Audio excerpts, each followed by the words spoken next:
Hello guys, welcome to my channel math कक्षा and myself Kuldeep Karwa. तो आज जो है हम अपनी जो जेई मेंस 2020 की तैयारी करते आ रहे हैं काफी दिनों से।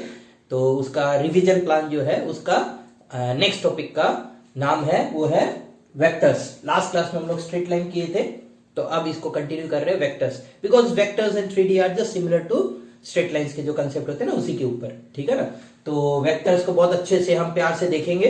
इसके कुछ एकदम स्टैंडर्ड क्वेश्चंस है ना, बिकॉज वेक्टर 3D आपको पता है एक एक सवाल आना है। तो वेक्टर के 4 नंबर, 3D के 4 नंबर, ये 8 नंबर हमें किसी तरह पकड़ के रखना है, ठीक है।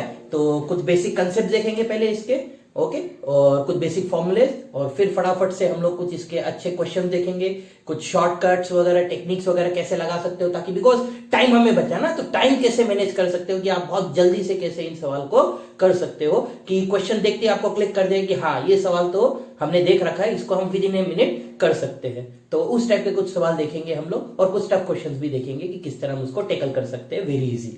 ओके, तो लेट्स गो। पहले आप स्लाइड्स देख लीजिए, then we will start with the questions. Okay, चलिए।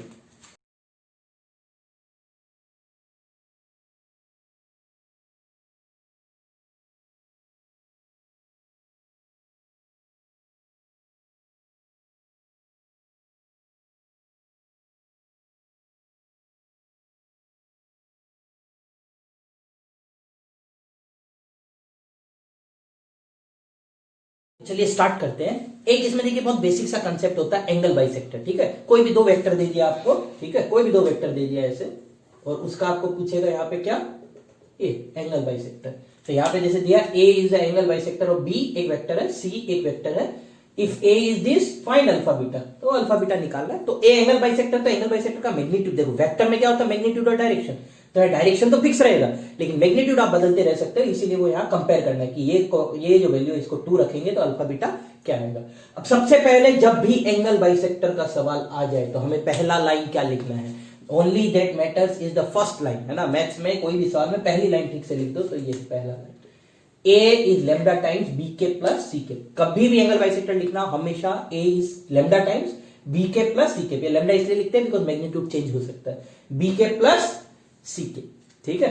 जहां बी के मतलब बी का यूनिट वेक्टर, तो वो हो जाएगा I plus J by root 2, क्योंकि मैग्नीट्यूड 2 है, ठीक है। तो I plus J by root 2, और इधर हो जाएगा I minus J plus 4k by under root 1 का स्क्वायर 1, 1 का स्क्वायर 1 और 4 का स्क्वायर 16, तो अंडर रूट 18। तो दैट मीन्स ये आपका आ गया। अब अंडर रूट 18 को आपको दिख ही रहा होगा, कैसे ब्रेक करोगे, 3 रूट 2, 9 टू 18 तो 3 रूट 2, तो 3 रूट 2 एलसीएम ले ले, तो ये 3i प्लस 3j प्लस ये हो जाएगा ऐसा कुछ, तो ये ऐसा कुछ आ रहा है lambda by 3 root 2 something like this, ठीक है। अब आपको पता ही है जब सॉल्व करेंगे तो ये तो कांस्टेंट वाले टर्म है, आपको इससे कंपेयर करना अल्फा 2 बीटा। तो यहां देखो ये 2 मैच हो गया कि नहीं हो गया, तो अगर 2 मैच हो गया तो अल्फा की जगह क्या होगा 4 और बीटा की जगह 4, बस कंपेयर कर दो, तो अल्फा बीटा की जगह 4,4, ठीक है। प्रीवियस ईयर का ही सवाल है ये सारा। तो यहाँ पे आपको बस यही है मेन कि एंगल बाइसेक्टर में पहला लाइन ये लिखना होता है। लेमडा किसे लगाते हैं, मैग्नीट्यूड चेंज हो सकता है इसके। मान लो आपको बोल दिया find A angle bisector with magnitude 3, तो आप इधर से वैल्यू निकालोगे, लेमडा का ऐसा वैल्यू डालोगे तो मैग्नीट्यूड क्या हो जाए 3 हो जाए। समझ आ गया, ओके, वेरी इजी है ना। चलिए तो स्टूडेंट्स नेक्स्ट देखिएगा, अच्छे से देखिएगा। एक लाइन, ये जो क्वेश्चन आते हैं इसमें एक लाइन बहुत ही कॉमन होती है, और वो लाइन देखते ही तुरंत आपको क्या करना वो समझ लीजिए। ऐसा कुछ लिखा है, ए एक वेक्टर है कुछ, बी एक वेक्टर है कुछ, इफ ये लाइन देख लीजिए, B cross C equal to B cross A, ये बहुत बार आती है इसी लाइन, ठीक है। A cross B equal to A cross C, ऐसे करके कुछ भी, तो B cross C equal to B cross A, फिर बाकी का कुछ कंडीशन दिया, A dot C 0 B dot C निकालना है। पर पहला ये चीज B cross C equal to B cross A, कभी भी ऐसा आ जाए मैं लिख के दिखा देता हूं, आप डायरेक्टली भी लिख सकते हो, आपकी मर्जी है। B cross C equal to B cross A, तो B cross C minus B cross A 0 हो गया। बी को अगर मैं कॉमन ले लूं तो बी क्रॉस सी माइनस ए 0। अब क्रॉस प्रोडक्ट 0 कब होता है आपको पता ही है, बी क्रॉस सी माइनस ए 0 कब होगा, तो क्रॉस प्रोडक्ट 0 जब होता है तो दोनों लाइंस जो भी होगी, दोनों वेक्टर जो भी होगा वो क्या होगा, पैरेलल वेक्टर होगा। तो पैरेलल वेक्टर का तो आपको पता ही है, अगर ए क्रॉस बी 0 है तो ए को क्या लिख सकते हैं, A equal to lambda B. तो similarly B equal to C cross A बोला है ना 0, तो बी इक्वल टू क्या लिख सकता हूं, लेमडा टाइम्स सी माइनस ए। ए भी तो पता है बाई लेमडा प्लस ए, तो ए प्लस 1 बाई लेमडा जो उसको कुछ म्यू रख दिया, कांस्टेंट है ना, तो 1 बाई लेमडा दिखने में थोड़ा अच्छा नहीं लगता है, तो इसलिए म्यू लिख दिया, ठीक है, कंफ्यूज मत होना। तो सी की जगह क्या लिख सकते हैं, ए प्लस म्यू बी, ठीक है। तो ये आपका पहला लाइन जो करना होता है, ओके आप चाहो तो सीधा यहां से भी स्टार्ट कर सकते हैं, B equal to lambda type C minus A, ठीक है आपकी मर्जी है, 2-3 बार प्रैक्टिस के साथ। अब एक एक करके देखते हैं। पहला बोला ए डॉट सी जीरो, तो ए डॉट सी, सी की जगह क्या लिखूंगा, ए प्लस म्यू बी, ठीक है। तो ये हो जाएगा mod A square plus mu times A dot B is zero. तो हमें एक तो मॉड ए का स्क्वायर का वैल्यू चाहिए, ठीक है, फिर ए डॉट बी चाहिए, सिमिलरली मॉड बी का स्क्वायर चाहिए। तो ये 2-3 वैल्यूज हम लोग पहले ही निकाल लेते हैं, ठीक है। तो ये 2-3 वैल्यूज निकाल लेते हैं। मॉड ए का स्क्वायर ये रहा, कितना होगा, 1 का स्क्वायर 1, 2 का स्क्वायर 4, 1 का स्क्वायर 1, तो ये कितना होगा 6। मॉड बी का स्क्वायर 3 दिख रहा है, और ए डॉट बी अगर करूंगा तो 1 प्लस 2 प्लस 1 तो 4 दिख रहा है। तो यहां से म्यू का वैल्यू क्या आएगा, देखो म्यू आ जाएगा माइनस मॉड ए का स्क्वायर, तो मॉड ए का square is 6 by A dot B मतलब 4, तो माइनस 3/2, ठीक है। तो यहां से आया, अब ये उठा के इसमें डालना है। अब हमें निकालना बी डॉट सी, तो बी डॉट सी, सी की जगह ए प्लस म्यू बी, म्यू की जगह माइनस 3/2 बी, तो ये हो जाएगा आपका ऐसा B dot A minus 3/2 times mod B का स्क्वायर। तो बी डॉट ए फिर से 4 हो गया, मॉड बी का स्क्वायर फिर से 3 हो गया, तो यहाँ पे 4 माइनस 9/2, तो सॉल्व करोगे तो माइनस 1/2, तो बी डॉट सी का वैल्यू हो गया माइनस हाफ। बाकी तो दिख रहा है ना, कैलकुलेशन है, कुछ नहीं है। मेन ये चीज है कि जब भी ऐसा लाइन आए, ये बहुत कॉमन है इसलिए आपको दिखा दिया, ये जब भी आए तो ये देख लो बस, ठीक है ना, क्योंकि मैथमेटिक्स में पहला लाइन क्लिक करना है बस, फर्स्ट लाइन क्लिक है, बाकी तो पेन चलाओ आंसर पाओ, ऐसा वाला बात है, ठीक है। ओके चलो तो बच्चों आगे बढ़ते हैं। आपको ऐसे दिया है 3 vectors P Q R coplanar, तो बस मेन वही है कि आपको कोप्लेनर का कंडीशन बताना था।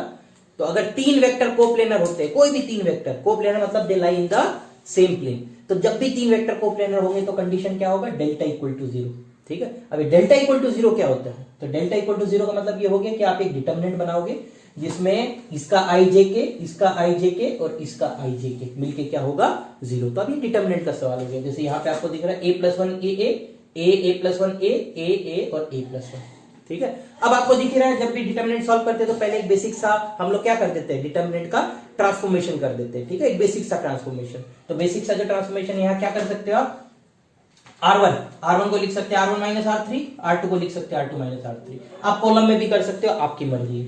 तो R1 को अगर मैं R1 माइनस R3 लिखूं तो 1 दिख रहा है, इधर 0 दिख रहा है और इधर -1 दिख रहा है। फिर इधर से अगर करूंगा तो इधर 0, इधर माइनस करने पे 1 बचा है, इधर माइनस करने पे -1, ये तो सेम रहने दो, ठीक है।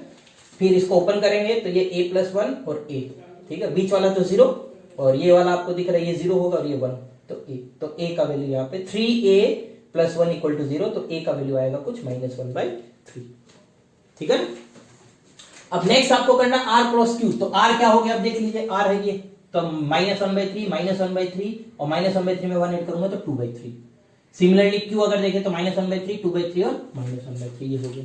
अब इन दोनों को क्रॉस करना है, तो क्रॉस का भी आपको बताना है, इसलिए क्रॉस का देख लीजिए। क्रॉस का याद होगा सबको, क्या करना होता है क्रॉस में, आई जे के लिख दो ऊपर में, ठीक है, और नीचे इनका इंडिविजुअल आई जे के, ठीक है। अब बस मल्टीप्लाई करना है, तो ये और ये मल्टीप्लाई करूं तो 1/9 और ये मल्टीप्लाई करूं तो -4/9, तो -3/9 आ रहा है। -3/9 को मैंने -1/3 लिख दिया आई के।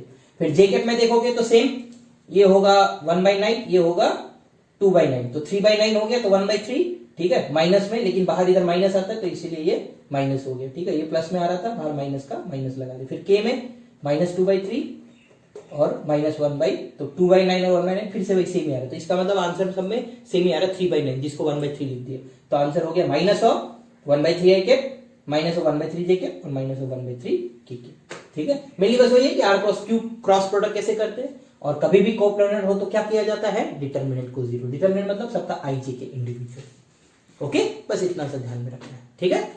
ओके कर पाओगे ना, चलिए ओके, तो चलिए आगे बढ़ते हैं। इसमें देखिए एक कॉन्सेप्ट आता है कोलिनियर। कोलिनियर का मतलब क्या हो गया, आपको कोलिनियर और पैरेलल दोनों का एक ही मतलब होता है वेक्टर में। कोलिनियर मतलब और पैरेलल मतलब दोनों का सेम ही मतलब है कि डायरेक्शन क्या होगा, सेम होगा, ठीक है।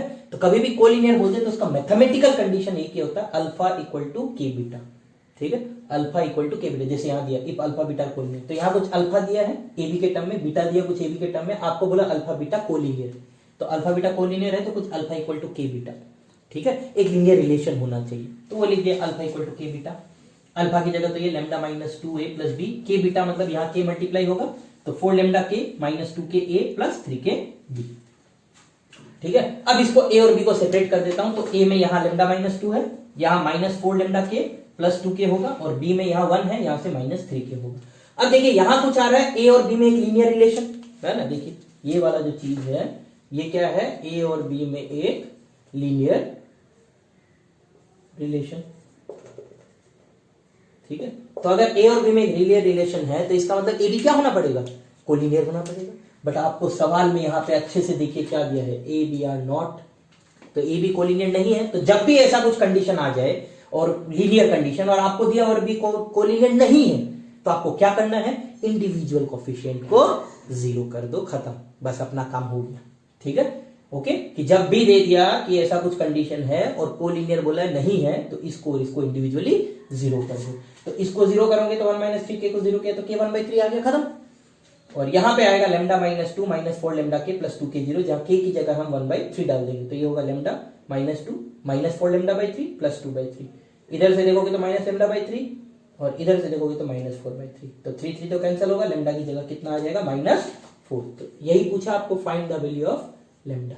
तो फाइनल आंसर लैम्डा का क्या होगा आपका, फाइनल आंसर लैम्डा का होगा -4। समझ आ गया एकदम, कोई दिक्कत नहीं है, क्लियर एकदम, देख लीजिए आराम से, ठीक है। चलिए तो स्टूडेंट्स आगे बढ़ते हैं। आपको एक ऐसा सवाल कुछ दिया है, मोड ए इक्वल टू √3, ठीक है, mod B equal to 5, B dot C equal to 10, B और सी के बीच ये दिया, मतलब ये एंगल दिया π/3 के, मतलब बी और सी के बीच का जो एंगल है वो π/3 है। और फिर बोला A is perpendicular to B cross C, A B cross C के परपेंडिकुलर है, मतलब ए और बी क्रॉस सी के बीच का जो एंगल है 90 डिग्री। पूछा है find modulus of A cross B cross C, ठीक है, A cross B cross C, इसका मॉडुलस निकालना आपको खाली, ठीक है, वेक्टर नहीं चाहिए आपको, खाली मॉडुलस चाहिए। ओके, तो अभी देखिए आपको पता है ए क्रॉस बी क्रॉस सी। अब देखिए यहां पे हिंट क्या है आपको, हिंट ये है कि ए और बी और सी के बीच का एंगल पता है ना। तो अब इसको ए क्रॉस बी क्रॉस सी में ये जो पूरा चीज है इसको आप एक मानिए। तो ए क्रॉस बी का क्या फॉर्मूला होता है, mod A mod B sine theta, जहां थीटा क्या होता है, दोनों के बीच का एंगल।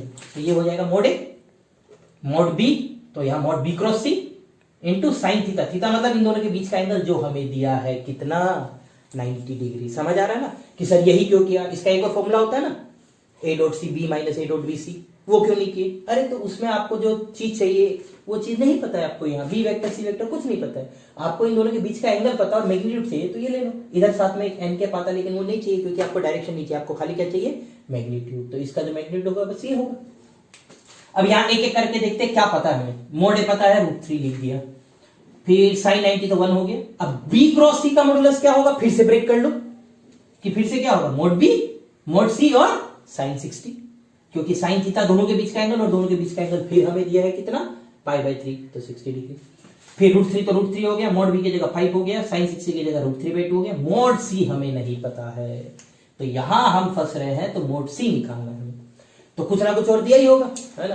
तो वो देख लेते भाई क्या दिया है, तो हमें ये दिया है, ये दिख रहा होगा सबको, B dot C equal to कितना दिया है, 10। तो इसको सिंप्लीफाई करते हैं, सुनो, बी डॉट सी 10 का मतलब मोड बी मोड सी और cos theta equal to 10, cos theta दोनों के बीच का एंगल, अब ये भी पता था π/3, ठीक है। मोड बी कितना है, मोड बी है 5, मोड सी हमें नहीं पता, कॉस 60 हाफ इक्वल टू 10, तो यहां से मोड सी आ रहा है 4, ठीक है। जितना ज्यादा डाटा दिया सवाल में उतना सवाल इजी होता है, ठीक है ना, जितना कम डाटा दिया उतना आपको दिमाग लगाना है, सवाल में कुछ नहीं है, ठीक है। तो लंबा सवाल देख के घबराए लोग, तो लंबा सवाल देखते भाग जाते हैं, अरे लंबे सवाल को तो सबसे पहले पकड़ना है, क्योंकि सब डाटा दिया है, आपको खाली कलम चलानी है, फ्री के 4 नंबर उठाने हैं बस। ये मोड सी 4 आ गया, खत्म, उठा के यहाँ डाल दिया 4, तो √3 और √3 तो 3 × 5 × 4/2, तो आंसर आ गया 30, खत्म। बस यहाँ दिमाग ये लगाना था ये कि ये जो दिया है, हर चीज जो दिया उसका कोई यूज है, तो ये दिया इसका क्या यूज करना है, ऐसे ब्रेक करना है, ना कि इसके फॉर्मूले से। क्लियर है एकदम, ओके, समझ आ रहा है ना सभी को, ठीक है ना। चलिए ओके, देखिए अब आपको एक चीज और दिखा देता हूं यहाँ कि वेक्टर जो होता है ना, कोऑर्डिनेट ज्योमेट्री जैसे ही होता है ना, स्ट्रेट लाइन में जैसे आप कोऑर्डिनेट ज्योमेट्री में पॉइंट्स प्लॉट करते हो ए बी सी, है ना, तो आप चाहो तो वेक्टर को आप कोऑर्डिनेट ज्योमेट्री में कन्वर्ट करके भी सॉल्व कर सकते हो, ठीक है। इट्स अप टू यू, जो चीज आपको आसान लगे, ठीक है। कुछ जगह पे कोऑर्डिनेट ज्योमेट्री से करने में इट बिकम्स वेरी इजी, ठीक है। तो देख लेते हैं कैसे अप्रोच करते हैं। जैसे यहाँ एक कुछ दिया है, ए एक वेक्टर है √3i + j, बी एक वेक्टर है i + √3j, और सी कोई वेक्टर दे रखा है something in terms of beta. अब पूछा if distance of this c vector from the angle bisector of AOB is 3/√2, then find possible values of beta। तो देखिए एंगल बाइसेक्टर को अगर वेक्टर के फॉर्म से करोगे तो पहले a के + b के उसका लैम्डा लगा के फिर आपको उसका वैल्यू निकालना पड़ेगा, फिर वहां एक वेरिएबल आएगा, फिर उसका सी से डिस्टेंस निकालोगे, है ना, बहुत लंबा जाएगा, ठीक है ना, वो आप करके देख सकते हो, it going to very lengthy, ठीक है। अब देखिए थोड़ा यहाँ पे ट्रिक लगाते हैं, दिमाग लगाते हैं थोड़ा कि सर इसको बिल्कुल हवा में फटाफट कैसे करें। तो ये जो पॉइंट है ए, ये तो एक पॉइंट हो गया ना √3, अगर कोऑर्डिनेट ज्योमेट्री में कन्वर्ट करें तो ये क्या पॉइंट हो गया √3, बी क्या पॉइंट हो गया 1, √3, ओ ओरिजिन है, ठीक है। बोला है एंगल बाइसेक्टर ऑफ एओबी, ये एंगल हो गया एओबी। तो यहां पे अगर ये लाइन देखो ओ ए, तो tan थीटा √1/√3 दिख रहा है, तो 30 डिग्री, और इसका स्लोप क्या होगा 60। तो 30 और 60 का आपको एक एंगल बाइसेक्टर बनाना है। तो ये सवाल इसी तरह करने के लिए दिया गया है। देखिए कितना एंगल आएगा यहाँ पे 45 डिग्री। तो 45 डिग्री मतलब कौन सा लाइन हो गया y - x = 0। अब आपको क्या सवाल है कि एक पॉइंट है बीटा, 1 - बीटा, उसका डिस्टेंस निकालना y - x = 0 से। तो किसी भी पॉइंट का किसी भी लाइन से डिस्टेंस आपको पता ही है, बहुत ही आसान सा फॉर्मूला है, ठीक है ना। तो ये 45 डिग्री आ गया। तो अब ये डिस्टेंस दे रखा है 3/√2, मैंने लिख दिया 3/√2 ये दे रखा है। अब डिस्टेंस के लिए क्या करते हैं, ये पॉइंट इसमें सब्स्टिट्यूट करते हैं। लास्ट स्ट्रेट लाइन के लेक्चर में देखा था, ये यहाँ पे सब्स्टिट्यूट करते हैं। तो बीटा, तो इसकी जगह 1 - बीटा, y की जगह, और x की जगह बीटा, तो ऐसा कुछ आएगा। तो आपका कुछ आएगा 1 - 2 बीटा, √2 कैंसिल, इक्वल टू +-2। तो एक बार प्लस से खोलोगे, एक बार माइनस से, ठीक है, एक बार प्लस से एक बार माइनस से। जब प्लस से खोलोगे और माइनस से खोलोगे तो दो आंसर आएगा। एक से आपका 3 के साथ 1 ऐड होगा, ठीक है, एक होगा 3 - 1 2, और एक होगा -3 - 1 -4। तो एक 2 आएगा और एक 4 आएगा। तो यहाँ पे 4/2 और -2/2, तो 2 और -1, दो आंसर आएंगे आपके। यहाँ पे बीटा का दो वैल्यू पॉसिबल है, 2 और -1, क्योंकि यहाँ पे देखिए मोड खुलता है। ध्यान में रखना है, गलती मत कर देना, हमेशा मोड होता है, डिस्टेंस है तो कभी नेगेटिव हो नहीं सकता। तो नेगेटिव भी अगर डिस्टेंस है उसको पॉजिटिव ही लिखोगे, ठीक है। नेगेटिव पॉजिटिव तो आपका डायरेक्शन के ऊपर हो गया, ठीक है। तो इसको कोऑर्डिनेट ज्योमेट्री से करो, बहुत ही लल्लू सा सवाल लगेगा कि तो सर एकदम ही लल्लू सा सवाल है, ठीक है, बट उससे करोगे तो बिल्कुल फंस जाओगे। तो समझ में आया ना, कहां पे लगा सकते हो, थोड़ा सा दिमाग में वो क्लिक करना, थोड़ा रखना दिमाग में, ओके। चलिए ओके, तो स्टूडेंट्स देखिए आगे एक यहाँ पे प्रोजेक्शन का कंसेप्ट भी आता है ना, वो इस क्वेश्चन में देख लीजिए आप। क्वेश्चन दिया है कुछ, P एक वेक्टर है, Q एक वेक्टर है, ठीक है, in a plane. If projection of this vector on the normal to the plane is √6a, find A. मतलब उस प्लेन के जो नॉर्मल वेक्टर है उसकी। अब प्रोजेक्शन का आपको फॉर्मूला पता है कि अगर A का प्रोजेक्शन B पे करना है तो हमें A.B/mod B करना है। मतलब R का प्रोजेक्शन अगर नॉर्मल वेक्टर पे करना है तो कुछ ऐसा करना पड़ेगा, R.n/mod n। अब R हमें ऑलरेडी पता है 2, 3 और 1, हमें क्या निकालना है, बस किसी तरह n निकालना है। समझ आ गया? तो पहले जितना आता है वो लिख लो ताकि क्लियर हो जाए कि निकालना क्या है, ठीक है ना। तो क्या निकालना है, हमें n निकालना है भाई, ठीक है। तो अब n निकालना है तो P और Q दो वेक्टर अगर दे दिया एक प्लेन में और आपको नॉर्मल निकालना है, ठीक है, तो ये तो दिमाग की बत्ती तुरंत जल गई होगी भाई। दो वेक्टर प्लेन में दिया और नॉर्मल निकालना है, इससे आसान क्या पूछेगा। तो दो वेक्टर प्लेन में दिया नॉर्मल निकालना है तो क्या करोगे, दोनों का क्रॉस प्रोडक्ट करेंगे, ठीक है। तो P क्रॉस Q, तो IJK 1 1 1 1 2 3, ठीक है, क्रॉस प्रोडक्ट करना है।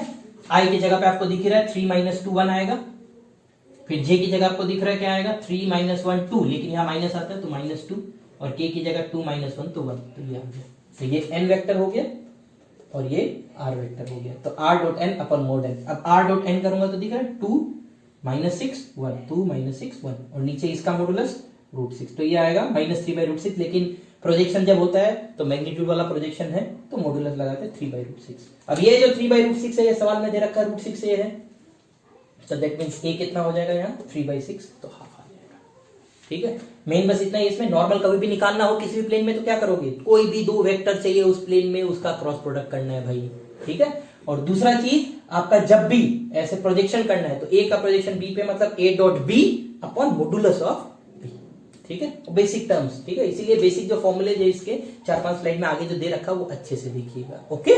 चलिए ओके, तो बच्चों देखिए ये सवाल बिल्कुल अच्छे से देखिएगा, बिकॉज ये सवाल बहुत ही कॉमन है, बहुत ही रिपीटिंग सा सवाल है, आता है काफी बार, ठीक है, किसी ना किसी एक स्लॉट में तो आना ही है ना। बट इसको करने के लिए आप अगर गलत, दो तरीके होते हैं, अगर गलत तरीके से चले जाओगे वो भी, मतलब तरीका गलत नहीं है बट बहुत लेंदी होता है, ठीक है। तो पहले देख लेते सवाल क्या है। Distance of A point P, कोई एक पॉइंट P दिया है, उसका डिस्टेंस निकालना फ्रॉम ए लाइन, एक लाइन है जो passing the point 2, 3, -4 and parallel to 6, 3, -4, मतलब ये निकालना आपको PR, परपेंडिकुलर डिस्टेंस, ठीक है, इस लाइन पे, ठीक है। अब करने का देखिए दो तरीका है। एक तरीका तो क्या है क्यू आर जो लाइन है, इस लाइन पे कोई भी पॉइंट लाई करता है आर, तो उसको लेमडा के टर्म में लिख सकते हैं 2 + 6 लेमडा ऐसे करके, ठीक है। फिर आप क्या करोगे, पी आर वेक्टर निकालोगे, इसका फिर डॉट प्रोडक्ट इसके साथ ये जो भी है इसके साथ जीरो करोगे तो लेमडा आएगा, फिर लेमडा से डिस्टेंस फॉर्मूले से निकालोगे। तो इसमें क्या है कि पहले लेमडा निकालो, फिर लेमडा से जो डिस्टेंस फॉर्मूला निकालोगे। अगर लकीली लेमडा इजी आ गया तो बात अलग है, नहीं तो जनरली लेमडा बहुत डिफिकल्ट आता है। तो यहाँ पे दो सवाल आता है, एक आता है ये डिस्टेंस निकालना, एक आता है ये फुट ऑफ परपेंडिकुलर निकालना, ठीक है, आर निकालना। एक है पी आर निकालना, एक है आर निकालना। समझ आ रहा है दोनों का अंतर, ठीक है, अच्छे से समझ लीजिए। तो अगर पी आर निकालना है डिस्टेंस खाली, तब अभी जो मैं एक तरीका दिखा रहा हूं ये लगाना है। बट अगर फुट ऑफ परपेंडिकुलर निकालना है, ये आर निकालना है, तो बेटर क्या अप्रोच होगा, ये जो आर का वैल्यू लिख दो इन टर्म्स ऑफ दिस और लेमडा करके आर निकाल लो, वो ज्यादा इजी, क्योंकि इस तरीके से आर नहीं निकलेगा, ठीक है। अब ये तरीका देख लेते हैं पीआर कैसे निकालना। पीआर के लिए मैंने क्या किया, ये पीक्यू निकाला।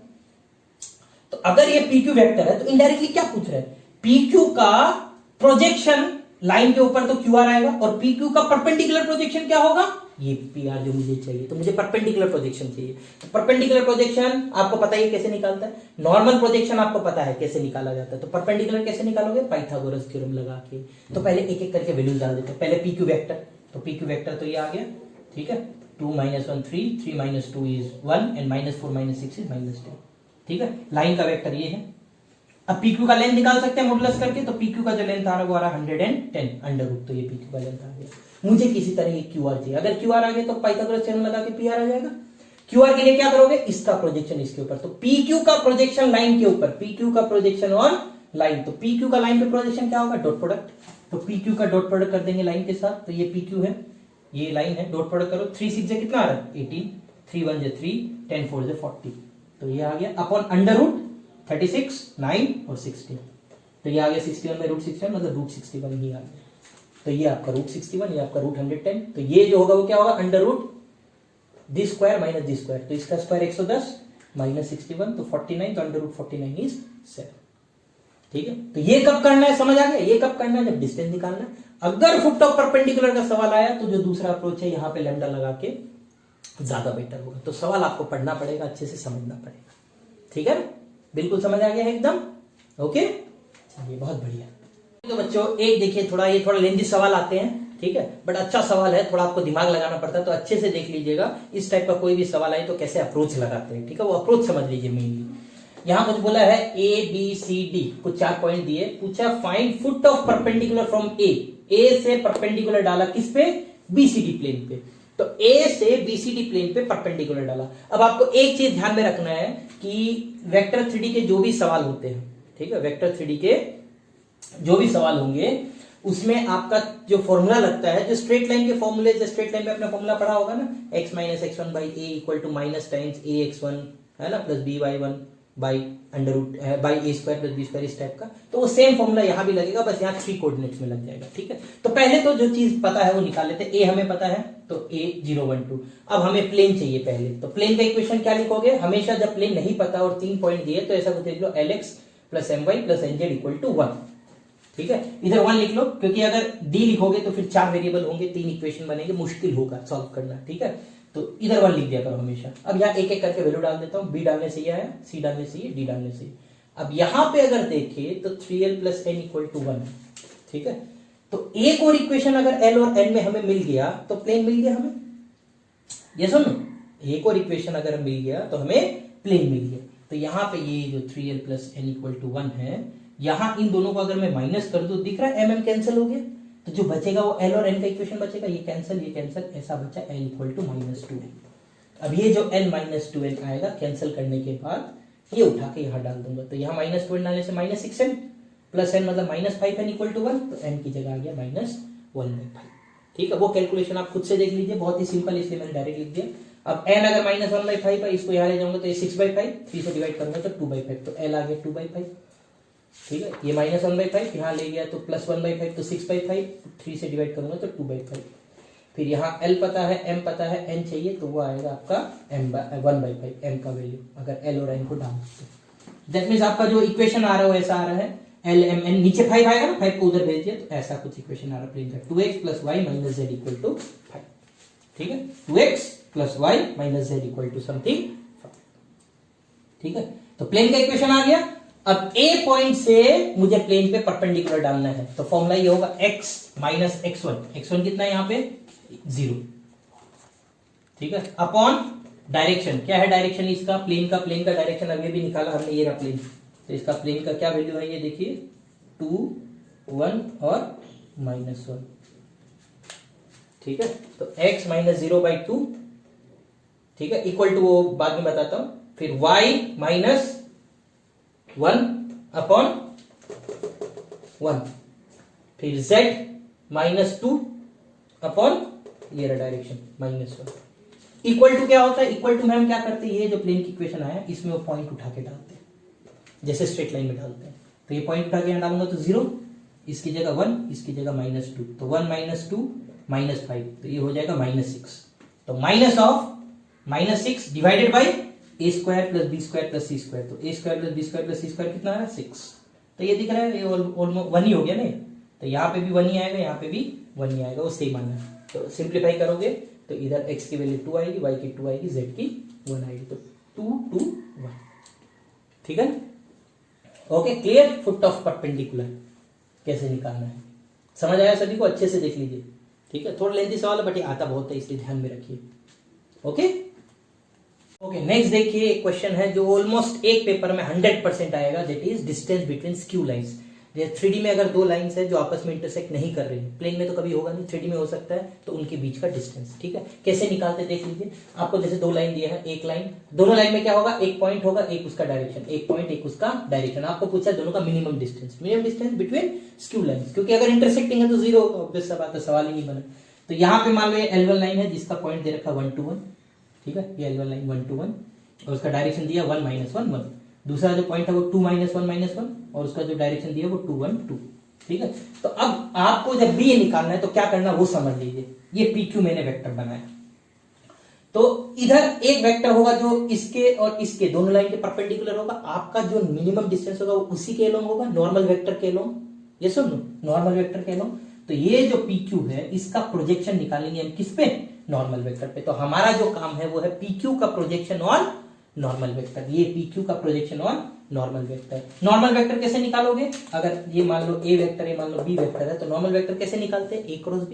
तो PQ का प्रोजेक्शन मतलब डॉट प्रोडक्ट, तो PQ का डॉट किसके साथ, A क्रॉस B के साथ, upon modulus of A cross B। तो आपको PQ वेक्टर चाहिए और A क्रॉस B वेक्टर चाहिए, ठीक है। तो PQ तो आपको ऐसे ही दिख जाएगा, PQ वेक्टर तो ये रहा, ये PQ है, तो 1 - 3 - 2। आपको चाहिए A cross B। A cross B कैसे निकालते हैं हम लोग, याद ही है ना, डिटर्मिनेंट से। तो IJ के A क्रॉस B के लिए A हो गया 1 - 1 1 और B हो गया 2 1 2। इसमें इसको ऊपर इसको नीचे चाहे जैसे भी करो फर्क नहीं पड़ेगा, ओके। क्योंकि बाहर में अगर माइनस आ भी गया है ना, तो यहाँ मॉड्यूलस होता है ना, तो कोई दिक्कत नहीं पड़ेगा। तो यहाँ पे आपका अगर निकालोगे तो ये दिख रहा है 1 - 2, तो 3i।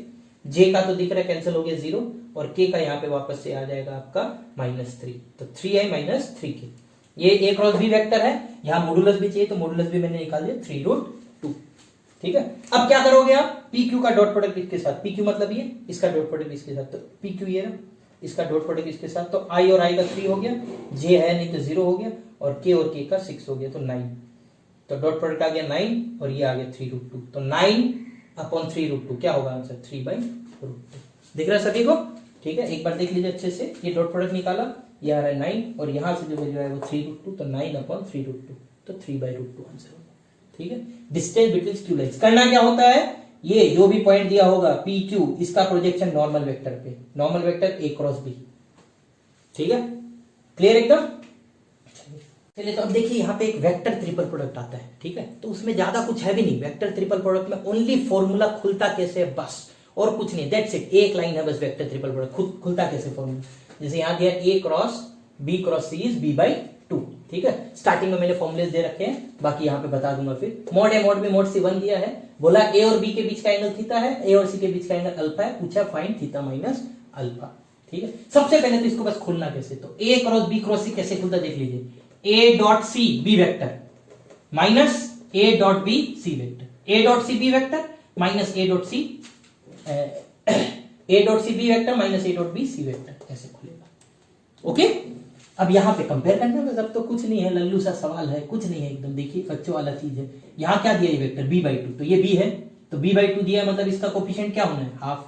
सी क्या यहां दिख रहा है कहीं पे? सी कहीं पे नहीं दिख रहा है, ठीक है। तो सी अगर नहीं दिख रहा है तो ये चीज क्या होना पड़ेगा? 0। तो डॉट प्रोडक्ट 0 आपको पता ही है कब होगा, जब एंगल 90 डिग्री होगा। तो ए और बी के बीच का एंगल थीटा, तो थीटा 90 डिग्री।